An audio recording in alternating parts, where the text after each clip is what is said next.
अब तक हमने आपको भारतीय अर्थव्यवस्था के क्षेत्र में प्राथमिक क्षेत्र क्या है, द्वितीय क्षेत्र, तृतीय क्षेत्र के पश्चात संगठित और असंगठित क्षेत्र ये क्या हैं इसके विषय में समझाया, जिसके लिए आपको होमवर्क ये दिया गया था तालिका 2.2 में।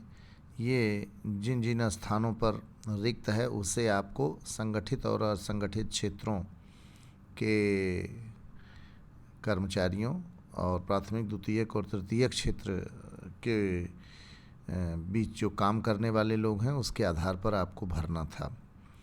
आज हम असंगठित क्षेत्र में श्रमिकों का संरक्षण कैसे हो इसको जानने के लिए आज आपको मैं ये बतलाता हूँ कि कुछ भारत अर्थव्यवस्था में कि किस प्रकार से ये असंगठित क्षेत्र जो एक बड़ी मात्रा में है, जिसके विषय में आपने जाना कि वो असंगठित क्षेत्र क्या क्या होते हैं। हमने कुछ अतिरिक्त मटेरियल आपके लिए कलेक्ट किया है जिसको आप तैयार कर सकते हैं अपने नोट्स में, तो आपको बेहतर तरीके से पता चल जाएगा कि असंगठित क्षेत्र क्या है। तो आइए देखते हैं हम लोग असंगठित क्षेत्र में। पहले इसको आप अपने नोट्स में बना सकते हैं कि भारत का विशाल असंगठित क्षेत्र, माने भारत की अर्थव्यवस्था में जो काम करने वाले लोग हैं इसमें ज़्यादातर लोग असंगठित क्षेत्र में काम करते हैं। देश की अर्थव्यवस्था में 50% से अधिक का योगदान करने वाले असंगठित क्षेत्र के लोगों का कुल कार्य बल में हिस्सा 80% है। यानी 80% जो काम करने वाले लोग हैं वो असंगठित क्षेत्रों में हैं, जहाँ पर ने कि जो असंगठित क्षेत्र की समस्याएं हैं, नियमित काम नहीं है, पूर्ण रूप से पूरा वेतन नहीं मिलता है, न प्रोविडेंट फंड, न सामाजिक सुरक्षा होती है। इस तरह से कई सारी समस्याएं असंगठित क्षेत्र में होती है। श्रम का शोषण होता है, उसमें 80% लोग इसी क्षेत्रों में भारत में काम करते हैं। भारत का असंगठित क्षेत्र मूलतः ग्रामीण आबादी से बना है और इसमें अधिकांशतः वे लोग होते हैं जो गांव में परंपरागत कार्य करते हैं।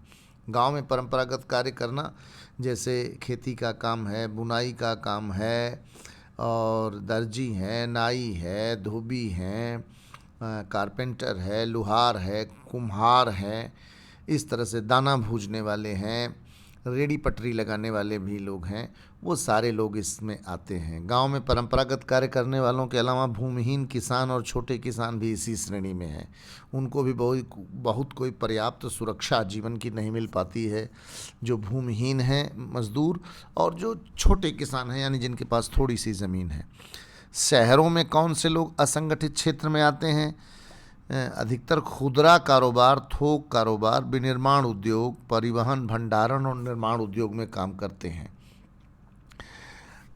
नेक्स्ट है, इनमें अधिकतर लोग ऐसे होते हैं जो फसल की बुआई और कटाई के समय गांव चले जाते हैं और बाकी समय शहरों महानगरों में काम करने के लिए आजीविका तलाशते हैं।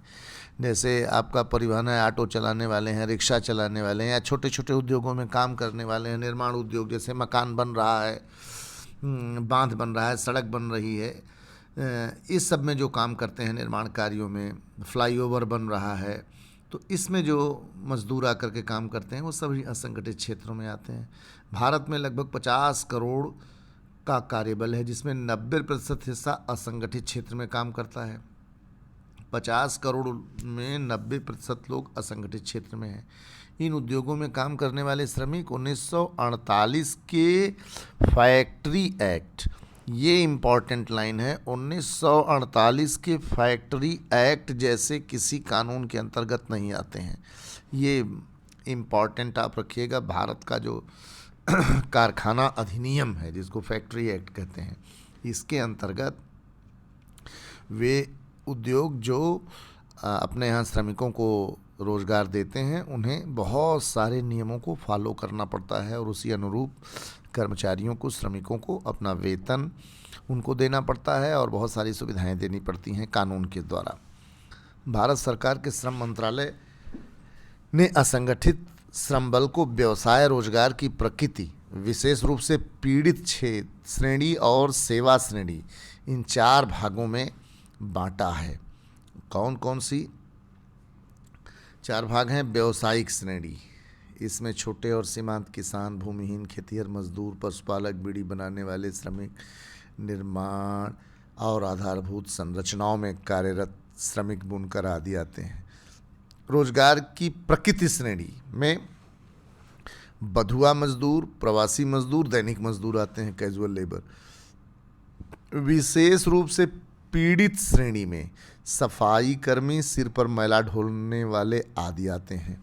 और सेवा श्रेणी में घरेलू कामगार, महिलाएं, नाई, सब्जी और फल विक्रेता, समाचार पत्र विक्रेता, माली भी इसमें शामिल होते हैं आदि।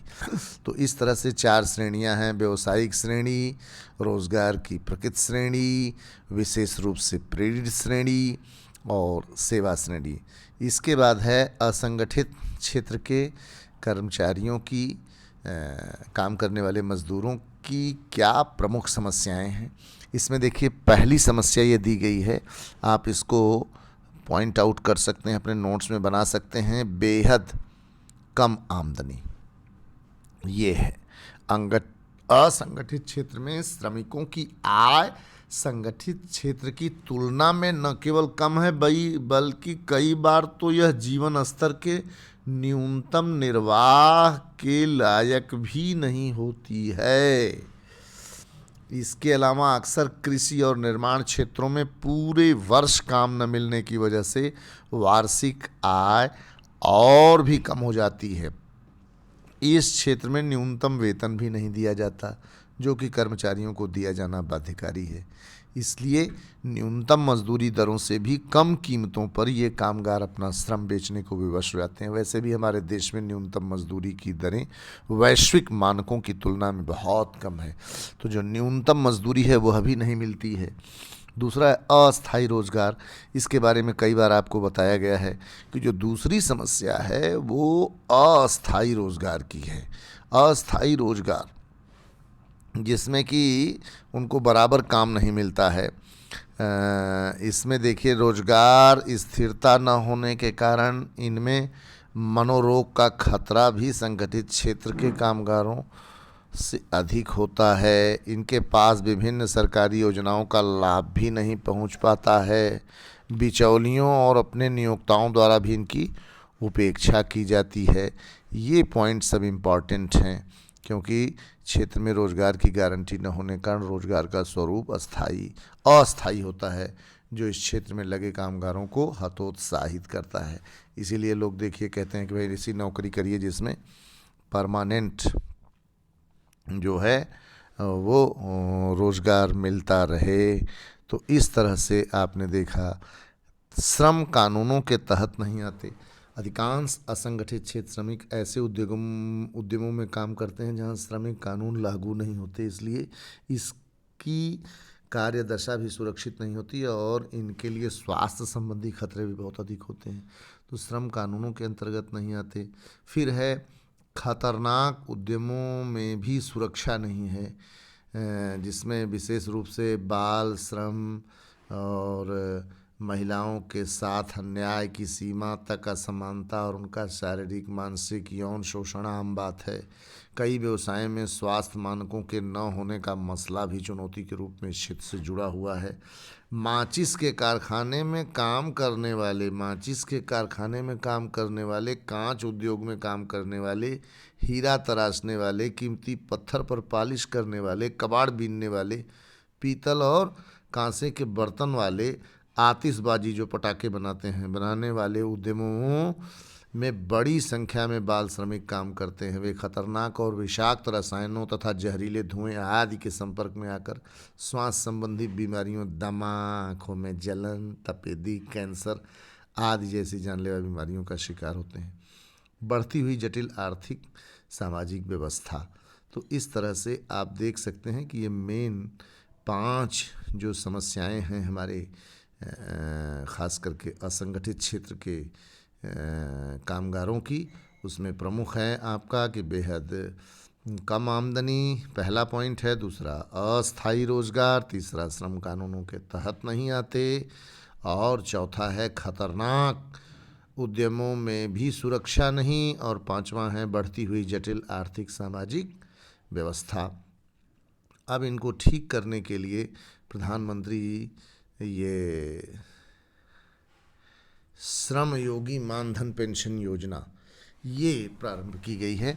इसके बारे में आप बेहतर तरीके से पढ़ सकते हैं कि इसमें दिया गया है कि किस प्रकार से प्रधानमंत्री श्रम योगी मानधन पेंशन योजना असंगठित क्षेत्रों के लिए दी गई है ताकि उनकी स्थिति में सुधार आ सके। तो इस तरह से ये नोट्स अतिरिक्त जो दिया हुआ है इसको आप तैयार कर सकते हैं, और इसके माध्यम से आप असंगठित क्षेत्र की समस्याओं को समझ सकते हैं और इन्हें कैसे दूर किया जा सकता है, इनकी समस्याओं को। अब इस सारणी का स्मरण कीजिए, और इसमें 2.4 में आर्थिक क्रियाकलापों का वर्गीकरण किया गया है। ये ऊपर दिया गया है कि प्राथमिक क्षेत्र, द्वितीयक क्षेत्र और तृतीयक क्षेत्र ये क्या हैं, आपने इनका वर्गीकरण किस आधार पर किया है। इसी तरह से फिर आपको कुल उत्पादन और रोजगार में, कुल रोजगार में प्राथमिक और द्वितीयक और तृतीयक क्षेत्रों की हिस्सेदारी क्या है। इसके साथ साथ आपने संगठित और असंगठित क्षेत्र में भी भारत में के श्रमिकों की स्थिति का अध्ययन किया और इसको समझने का प्रयास कराया गया आपको। मुझे उम्मीद है कि आप इसको अच्छे से समझे होंगे।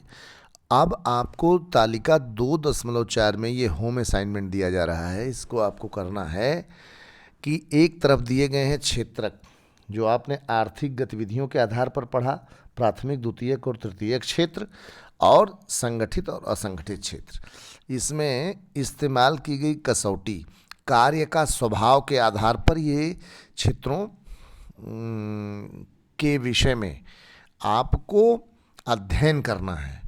और इसके बाद जो ये नीचे 2 कॉलम दिया गया है, अब आप जैसे इसमें दिया गया प्राथमिक, द्वितीयक और तृतीयक कार्य का स्वभाव, किस आधार पर प्राथमिक माना गया, किस आधार पर द्वितीयक माना गया, किस आधार पर तृतीयक माना गया, ये निर्धारण कार्य के स्वभाव के आधार पर किया गया, जिसकी चर्चा मैंने पहले ही बताया कि जो प्राथमिक उत्पाद हैं वो प्राथमिक क्षेत्र में आते हैं। जब उनको बना करके मानवीय हस्तक्षेप और पूंजी के द्वारा जब उनको दूसरा रूप दिया जाता है तो द्वितीयक क्षेत्र में आते हैं, और सेवा करने वाले सारे, सर्विस प्रोड्यूस करने वाले सारे उत्पादन गतिविधियां तृतीयक क्षेत्र में आती हैं।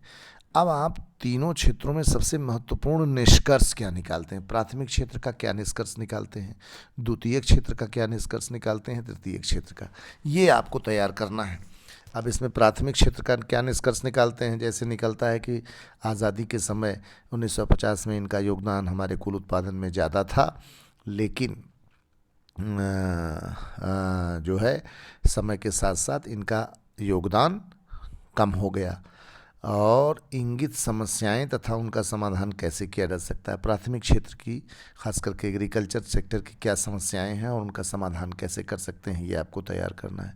सेकेंडरी सेक्टर के बारे में आपने क्या महत्वपूर्ण निष्कर्ष निकाला, द्वितीयक क्षेत्रों को पढ़ने के बाद आपको क्लियर हो जाएगा कि क्या निष्कर्ष आपने निकाला द्वितीयक क्षेत्र का और उसकी क्या समस्याएँ हैं और उसका समाधान कैसे हो सकता है। इसी तरह तृतीयक क्षेत्र, सेवा क्षेत्र, इसकी क्या प्रमुख रूप से समस्याएं हैं और इसका समाधान क्या है। तो इस तरह से आप इसको तैयार कर सकते हैं। इसी तरह संगठित और असंगठित क्षेत्रों का भी क्या आपने महत्वपूर्ण निष्कर्ष निकाला और इनकी क्या समस्याएं हैं, उनका समाधान, जैसा कि अभी आपको मैंने बताया कि संगठित क्षेत्र में क्या समस्याएं हैं और असंगठित क्षेत्र में इसके बारे में इसका समाधान कैसे निकाला जा सकता है। तो इस तरह से आज आपको पूरी तरह से समझा दिया गया कि संगठित और असंगठित क्षेत्र में किस प्रकार से हमारी अर्थव्यवस्था विभाजित है, लोग कार्य करते हैं और इनकी क्या क्या समस्याएं हैं, इनका समाधान कैसे किया जा सकता है। इसके बाद नेक्स्ट टॉपिक आपको पढ़ाया जाएगा सार्वजनिक और निजी क्षेत्र। धन्यवाद।